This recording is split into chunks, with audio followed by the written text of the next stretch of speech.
ఈ రెండిట్లో ఇది పెద్ద కుండ అనమాట. ఇది రైస్ వండుకోవడానికి, ఇది చిన్నదే.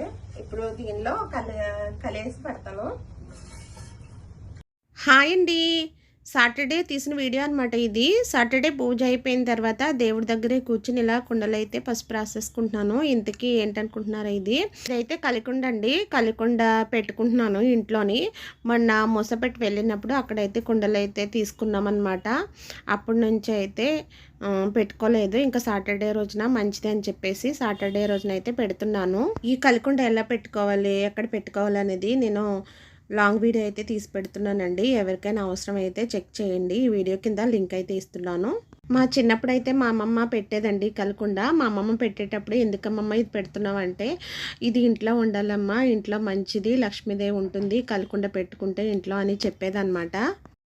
అలాగే కలి వాడితే చాలా చలవ చేస్తుంది శరీరానికి అని చెప్పేది. అలాగే పొట్టకు కూడా చాలా మంచిదంట కలి వాడితే.